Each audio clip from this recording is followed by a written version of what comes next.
Oke, kita mulai ya. Selamat pagi semuanya. Sebelumnya saya ingin mengucapkan terima kasih atas kesempatan yang diberikan oleh TDC dan Katalis di startup ini, sehingga saya dapat menyampaikan materi hari ini, yaitu pentingnya digital marketing pada startup. Nah, untuk refresh sebentar nih, saya mau tahu, menurut kalian apa tuh digital marketing? Nah, boleh secara umum aja atau boleh satu kata aja yang relate banget tentang digital marketing.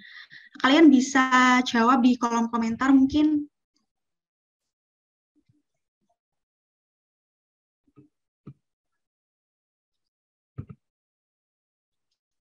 Iya, ada yang jawab promosi, ada yang jawab pemasaran. Nah, ini untuk mungkin udah mewakili ya. Jadi tepat sekali. Jadi digital marketing itu adalah suatu kegiatan pemasaran ataupun promosi sebuah merek atau produk menggunakan digital marketing atau internet. Nah, dengan tujuan untuk menarik konsumen atau calon konsumen secara cepat. Nah, pasti banyak dari kalian yang udah sangat familiar dengan digital marketing ini ya. Umumnya, digital marketing ini digunakan untuk bisnis online. Nah, seperti apa? Seperti skincare, pakaian, makanan, dan lain-lainnya. Nah, ternyata itu bukan hanya bisnis online aja yang butuh digital marketing, tapi startup itu juga sangat membutuhkan digital marketing loh, apalagi untuk startup yang masih early stage, seperti mungkin ada dari kita yang masih early stage. Nah, untuk bisnis online tuh kita udah tahu ya mungkin apa manfaatnya, apa modelnya, dan apa kontennya. Nah, sekarang itu kita akan bahas tentang bagaimana uh, model digital marketing pada startup, bagaimana konten, bagaimana manfaatnya. Nah, kita ke manfaatnya lebih dulu. Nah, untuk manfaatnya itu yang pertama itu ada menghemat biaya. Nah, pada tahap awal early stage startup itu pasti memikirkan bagaimana sih cara menekan biaya pemasaran.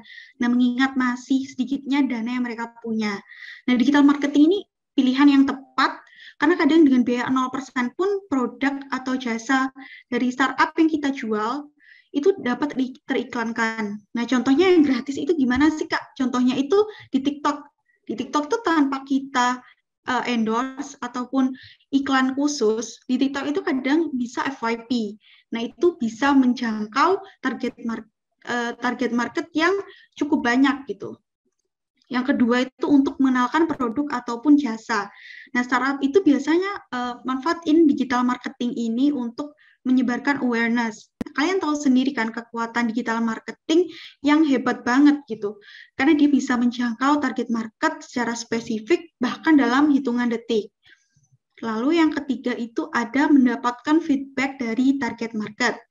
Nah, istilahnya itu sekali menyelam, 2-3 pulau itu terlampaui. Nah, artinya tuh selain kalian increase engagement, kalian juga bisa dapetin validasi dari feedback yang mereka kasih. Nah, biasanya itu ada di kolom-kolom komentar. Nah, di situ kalian tuh bisa analisis apakah solusi yang kalian berikan itu benar-benar efektif atau apakah solusi dari kalian itu sesuai dengan kebutuhan dari calon konsumen. Nah, analisis ini bisa jadi bahan revisi untuk memperbaiki produk startup atau bahkan startup kalian nantinya. Nah, terakhir ada meningkatkan profit. Nah, kalau kalian ini pasti ya, karena kan kita tujuannya untuk berbisnis. Nah, kalau target market yang kalian tuju itu sudah sesuai, nah mereka tuh bakal datang sendiri ke aplikasi kalian. Apalagi kalau mereka itu benar-benar puas dan mikir, oh ini ternyata aplikasi yang benar-benar saya cari. Nah, dengan senang hati mereka itu bakalan pakai, bakalan review. Nah, mereka juga pasti akan menyebar word of mouth yang tentunya berdampak besar bagi startup kalian gitu. Lanjut ke artikel yang pernah saya baca nih. Nah, menurut artikel yang saya baca dari Daily Sosial, menurut Joni Widodo, itu merupakan CEO OLX Autos Indonesia, itu ada dua objektif utama dalam upaya marketing. Yang pertama adalah membangun brand, lalu yang kedua adalah mendukung growth dari bisnis yang dimiliki. Dua objektif utama itu menyangkut peran peran dari marketing itu sendiri. Jadi ada dua. Yang pertama itu marketing has to think how it can help to profitably translate that customer need into revenue or even profit. Jadi di sini seorang marketing itu dalam startup harus mampu berpikir bahwa strategi yang akan mereka lakukan itu dapat efektif untuk membuat target berpikir bahwa startup kita itu adalah hal yang mereka butuhkan, benar-benar mereka butuhkan, benar-benar menyelesaikan solusi. Lalu mereka dapat menarik untuk mencoba produk ataupun jasa yang kita jual, dan startup pun dapat mendapatkan revenue secara sekaligus. Lalu yang kedua itu untuk mendukung growth startup. Maka marketing tidak berhenti dalam pengenalan aja nih, tapi marketing juga harus berupaya untuk membangun hubungan yang baik dengan konsumen seperti memberikan voucher, memberikan potongan harga. Nah, intinya membuat customer itu merasa spesial. Dengan begitu mereka itu bakal royal dengan sendirinya dengan startup kita. Nah, kita move ke channel digital marketing. Biasanya ada mungkin 3 channel digital marketing yang sering dilakuin. Yang pertama itu ada SEO. SEO atau Search Engine Optimization itu adalah sebuah kegiatan optimasi website agar mereka muncul di halaman pertama di hasil pencarian search engine seperti Google.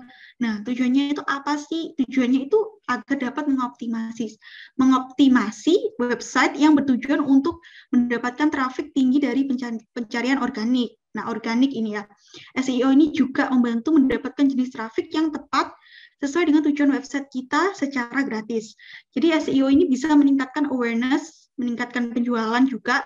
Nah, karena saya yakin kalian ini searching, pasti kalian membuka gitu ya website yang paling atas dibanding website yang di belakang-belakang gitu. Karena yang di atas itu mungkin lebih dahulu kita temuin. Jadi SEO ini sangat penting untuk startup. Nah, kedua itu ada SEM atau Search Engine Optimization atau Search Engine Marketing. Jadi itu merupakan satu kegiatan marketing dan advertising di mana ketika kita masang iklan yang muncul di hasil pencarian Google, iklan kita itu dapat menempati posisi paling atas. Nah, mungkin kalian mikir SEO sama SEM kok sama ya? Itu beda ya, teman-teman. Jadi kalau SEO itu gratis, SEM itu tuh berbayar. Nah, SEM ini dapat memaksimalkan fungsi dari SEO tadi. Kalau SEO itu gratis, pasti ada syarat-syarat tertentu. Jadi, mereka harus butuh beberapa aturan yang harus kita terapin supaya website kita itu muncul di atas sendiri. Seperti harus riset keyword dulu. Nah, karena SEM ini berbayar, jadi kita tidak harus ngikutin aturan-aturannya. Tentunya SEM ini praktis banget kelihatannya. Tapi ya itu sih, dia berbayar dan sistem bayarnya itu per klik. Jadi setiap target market yang klik iklan itu, mereka itu harus bayar dulu. Nah, untuk kalian yang mungkin bingung, kira-kira startupku itu enaknya pakai SEO atau SEM ya? Nah, ini saya akan jelasin lebih lanjut keuntungan dan kekurangan keduanya gitu. Nah, yang pertama seperti yang saya sebutin tadi, SEM itu berbayar dan SEO itu gratis. Nah, SEM itu iklan, sehingga kita harus punya anggaran untuk SEM agar iklan itu bisa terus ditampilin di atas gitu.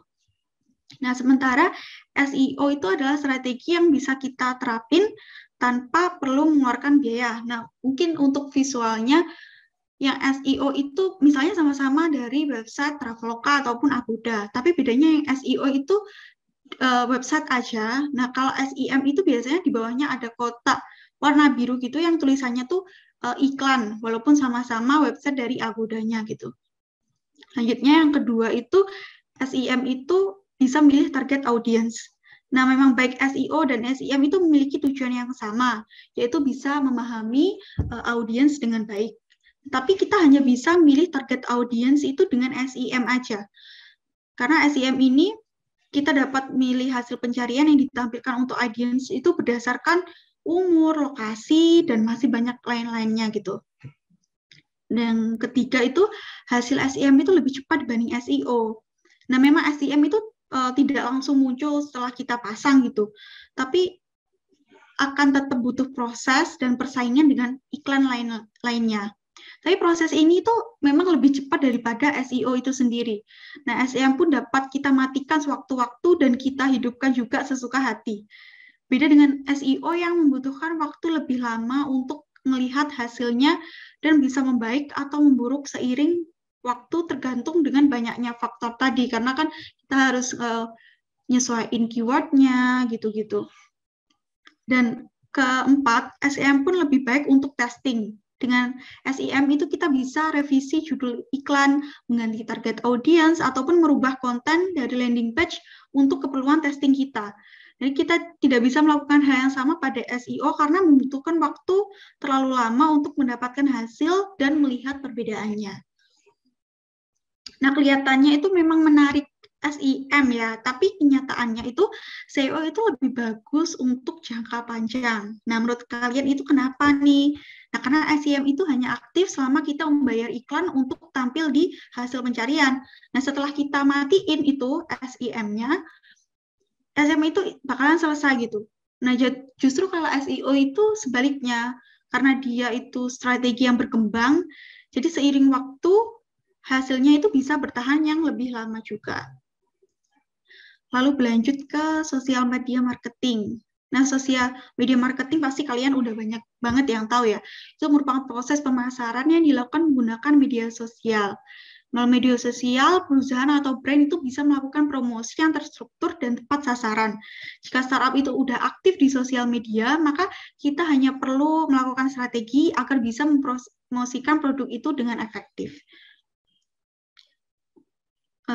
Membahas tentang sosial media marketing itu tadi, di sini ada data yang nyantumin aktivitas apa sih yang paling banyak dilakuin di internet. Nah, di sini nunjukin 96% pemakaian mobile itu digunakan untuk mobil messenger dan 95% itu digunakan untuk menonton video. Ini data dari Januari 2019.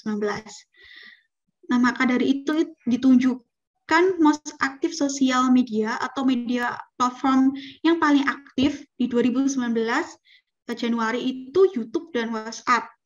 Tapi ini kan data 2019 yang mungkin 2022 ini berubah seiring adanya TikTok. Nah, perubahan itu nunjukin kalau tren itu selalu berubah, utamanya di digital marketing sendiri. Nah, sesuai hukum alam ya, yang mana yang paling diminati orang-orang, yang paling digunakan orang-orang, itu yang paling rame. Nah, bisa dilihat sendiri, orang-orang yang mulanya itu jualan di Instagram, yang hits banget, itu pindah ke TikTok, karena dia menyelesaikan zamannya gitu. Media-media seperti ini itu sangat memudahkan kita untuk mengenalkan produk juga. Walaupun sebenarnya persaingan itu juga cukup ketat. Jadi di digital marketing manapun, inovasi itu harus tetap dilakuin ya.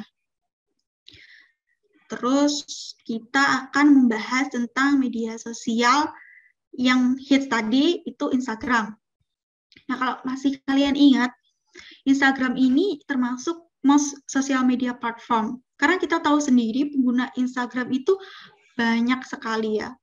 Nah, sampai detik ini aja penggunanya itu lebih dari 1 miliar.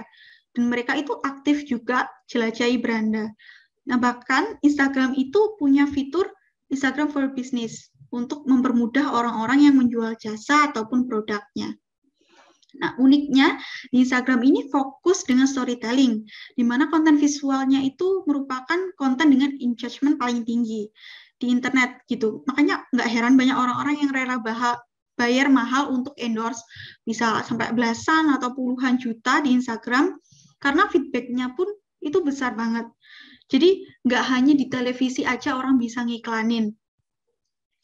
Karena kalau di televisi itu mungkin kekurangannya ketika orang memberikan feedback itu harus misalnya menghubungi hotline dan lain-lain. Tapi kalau di Instagram itu mereka bisa kasih feedback dari konsumen itu secara langsung dengan lewat komentar.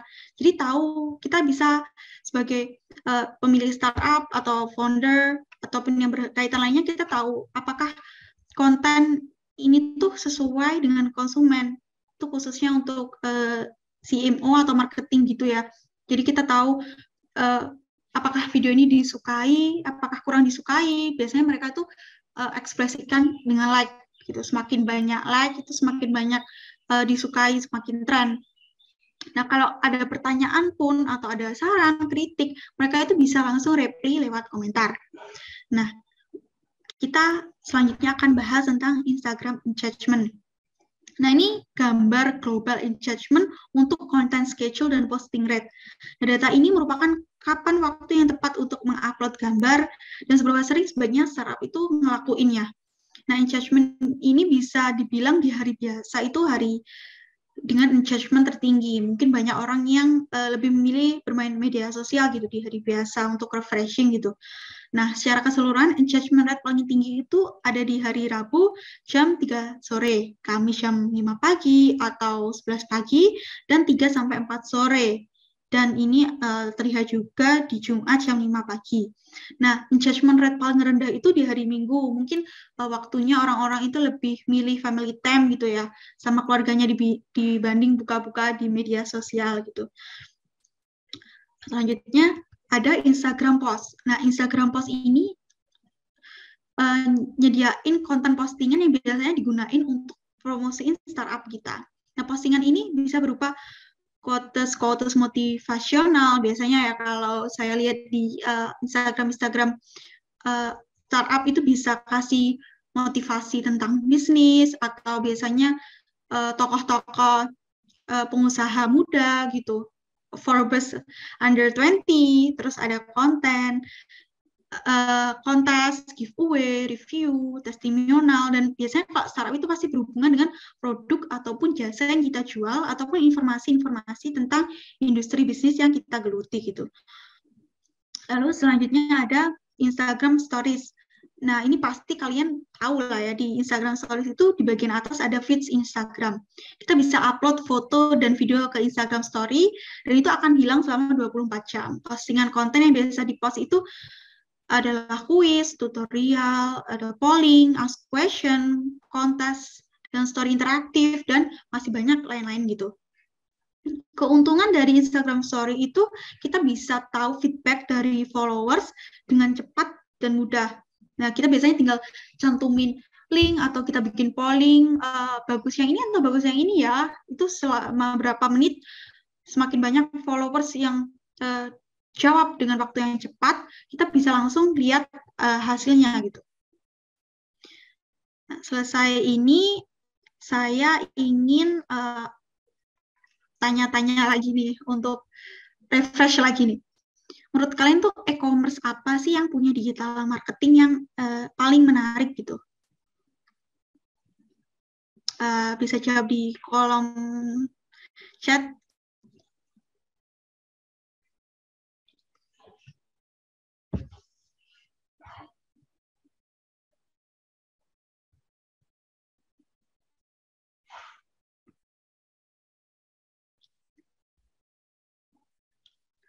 Tergantung apa sih ini Kak? Indo Expo, dari Indo Expo Kak Spandil. Tergantung apa nih digital marketingnya?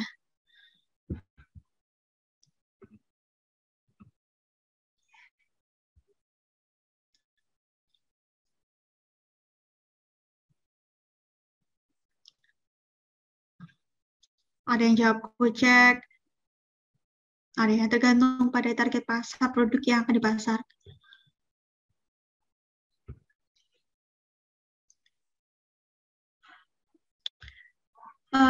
Ini benar sih, ini ada yang tergantung target pasar yang produk yang akan dipasarkan.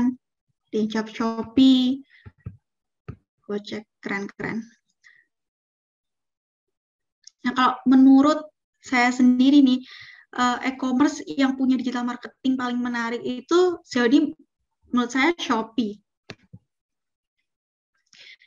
Nah, menurut saya Shopee ini sesuai banget pendekatan yang dilakuin sesuai dengan target market. Yaitu kan perempuan-perempuan muda gitu, dan konten-kontennya pun milenial banget nih. Di sini saya ingin bahas tentang digital marketing dari Shopee. Nah, sebelum saya membahas lebih dalam tentang digital marketing dari Shopee, saya ingin nunjukin ke kalian video iklan Shopee yang menurut saya itu unik. Dan saya itu nemunya juga, bukan saya searching sendiri ya, tapi ketika saya sebelum menonton video gitu, Saya nggak skip karena waktu saya dengar lagu dan tampilannya itu keren banget. Nah, mungkin kalian udah pernah nonton ya, tapi kita nonton sama-sama sebentar aja.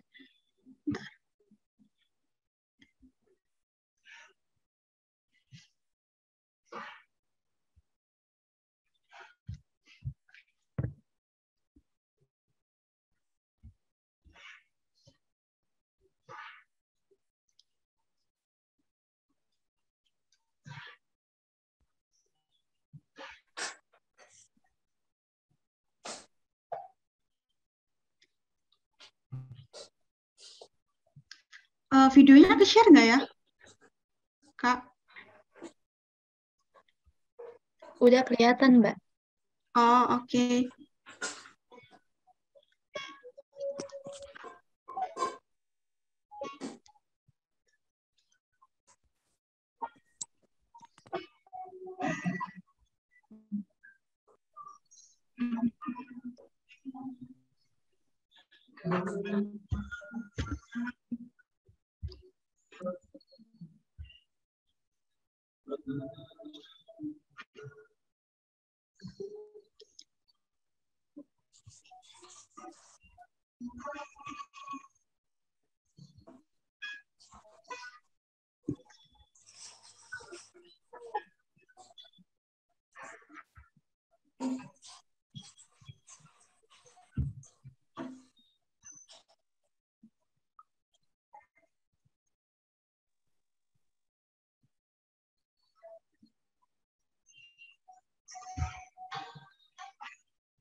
Permisi, Mbak. Ini suaranya nggak terlalu masuk ya? Oh, iya sebentar.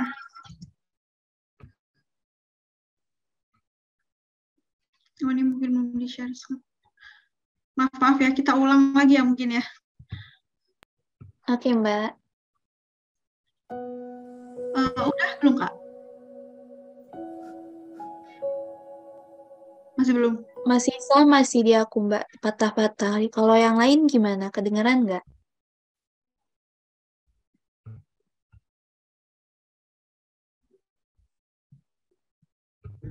Oh, udah. Ya maaf ya, mungkin videonya patah-patah gitu. Coba. Nggak apa-apa, Mbak. Makasih ya, Mbak. Sama-sama, Kak.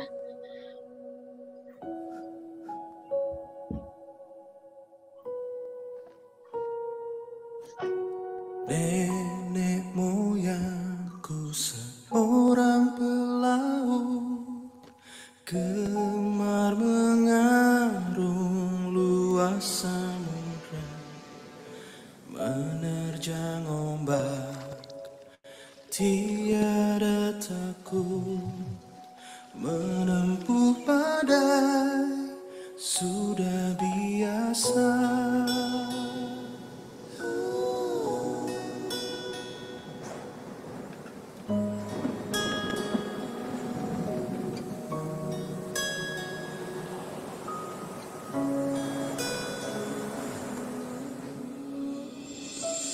Angin bertiup, layar berkembang, ombak berdebur di tepi pantai.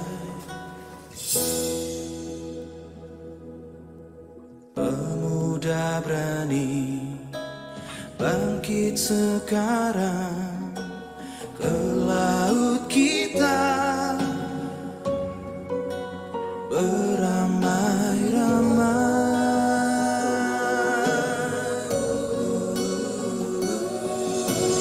Nenek moyangku seorang pelaut, menempuh badai,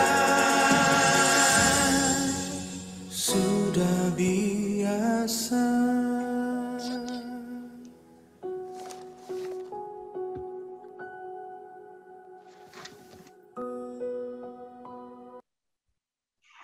Nah, udah selesai nih video dari iklan Shopee yang menurut saya tuh Shopee itu berhasil ngemas iklan itu berbeda banget, simple tapi nggak bosenin gitu. Mungkin abis lihat video ini ada yang mau menyampaikan pendapat tentang value ataupun keunikan apa sih dari iklan Shopee ini gitu. Ada yang mau ini nggak nyampain pendapatnya nggak? Yuk, yang mau nyampein pendapat bisa langsung aja ya, teman-teman. Oke, aku bisa kasih tanggapan.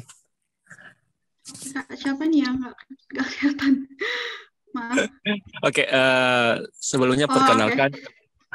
Perkenalkan, maaf ya, saya nggak bisa on-cam. Kebetulan saya lagi uji produk untuk startup saya.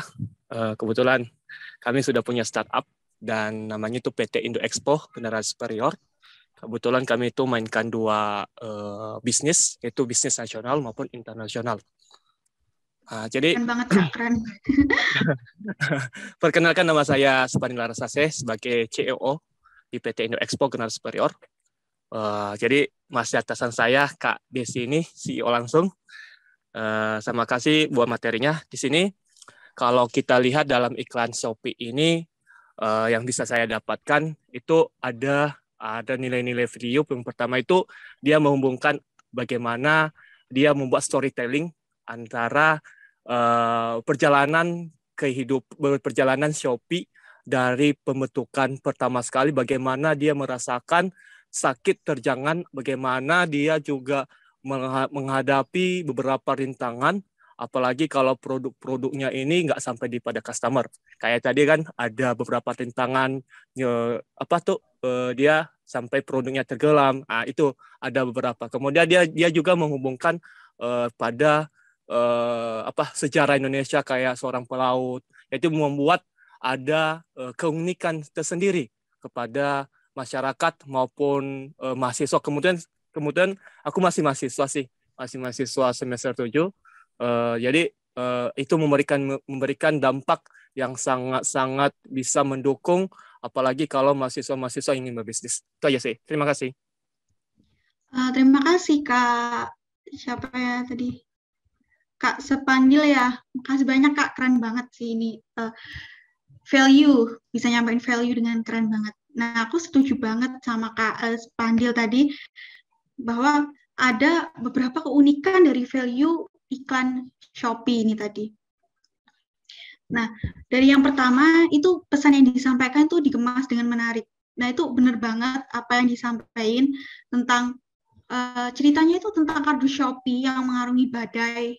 Disebutin Kak Spandi tadi dari awal sampai tenggelam, itu nunjukin betapa pihak Shopee itu bekerja keras untuk memperjuangkan produk UMKM itu agar sampai ke tujuan.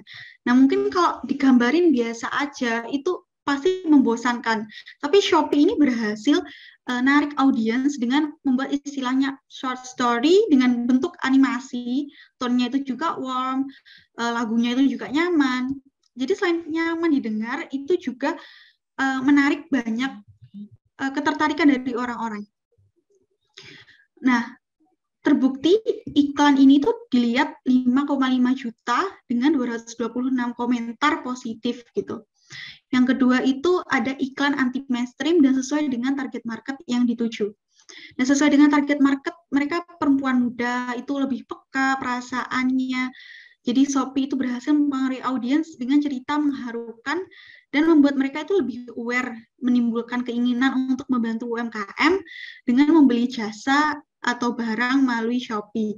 Nah, itu sesuai target market, betul banget yang Kak Spandil ngomong, itu lagunya Indonesia banget, sesuai dengan target market mereka ketika iklanin Shopee ini di Indonesia gitu. Lalu yang ketiga itu ada program di social impact. Nah, yang kalau kita lihat, kalau kita cermati terakhir tadi, itu ada iklan, selain iklan UMKM, itu ada iklan sepatu Polenzo. Program Shopee untuk UMKM ini sangat baik banget. Artinya sepatu Polenzo yang merupakan salah satu brand lokal itu bisa dikenal melalui penjuru dunia itu berkat Shopee. Tentunya hal ini menciptakan branding yang positif untuk Shopee, karena di mata masyarakat, Shopee ini punya review nyata tentang kemajuan UMKM Indonesia dan menarik UMKM untuk bergabung ke e-commerce Shopee karena udah terbukti gitu. Jadi selain memberikan iklan, juga mencantumkan review dari kinerja e-commerce Shopee ini. Setelah kita bahas tentang iklan Shopee, kita move lagi ke strategi marketing dari Shopee. Nah, ini pasti kalian tahu tentang marketing affiliate. Nah, bagi kalian yang belum tahu, affiliate marketing itu apa sih? Affiliate marketing itu sistem marketing digital dengan memberikan fee ataupun bonus ketika seorang itu berhasil menjual barang atau jasa yang dipromosikan. Nah, secara garis besar, alur yang dilakuin itu pertama kerjasama dengan perusahaan yang punya produk atau jasa dengan orang lain untuk menjual produk ataupun jasanya. Nah, setiap barang yang terjual akan diberikan fee tertentu sesuai dengan target yang diberikan. Semakin banyak barang yang terjual, maka semakin banyak juga penghasilan dari sebutannya afiliator itu ya. Shopee Affiliate itu punya fee berupa komisi. Nah, menurut data yang saya dapatin, itu perhitungan komisinya itu 10% untuk pengguna baru dan 2% untuk pengguna lama. Selain itu juga ada komisi per transaksi yang bakal didapatin setiap pengguna itu sebesar 10.000. Nah, contohnya itu kontennya itu seperti yang ada di visualnya ini. Nah, Shopee itu hebat banget. Itu karena apa? Karena dia itu bisa buat di iklan di media lain selain di Shopee. Kita tahu TikTok itu sepertinya 60-70% itu dikuasai oleh Shopee, padahal TikTok sendiri punya e-commerce ya. Nah, kalau kalian masih bingung visual ini, pasti kalian nggak asing banget dengan kalimat seperti spill dong Kak, itu bajunya beli di mana atau tasnya beli di mana. Nah, itu mereka bakalan reply dengan kalimat seperti cek link di bio ya, yang di visual ini di gambar 252 ataupun 26 ataupun 27. Nah, kenapa mereka nggak jawab langsung, nggak jawab belinya di sini, linknya ini. Nah, karena kalau orang itu mencet link yang biasanya kalau di TikTok itu ada di profile, itu mereka itu bisa dapat komisi kalau mereka tuh belinya lewat situ.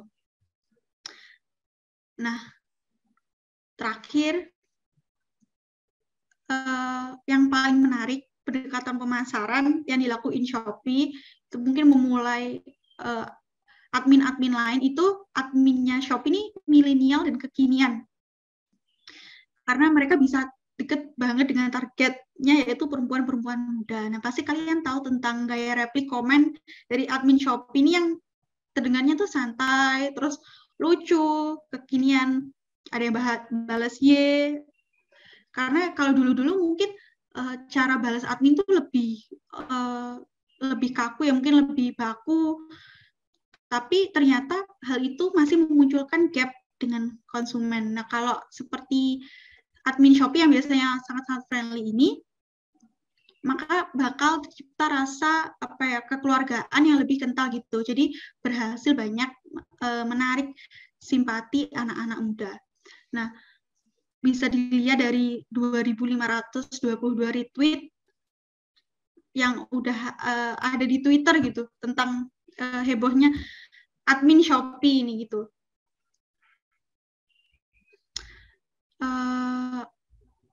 Cukup sekian penyampaian materi dari saya. Apabila saya ada salah kata, saya mohon maaf ya, karena ini pertama kali saya jadi narasumber. Terima kasih semuanya.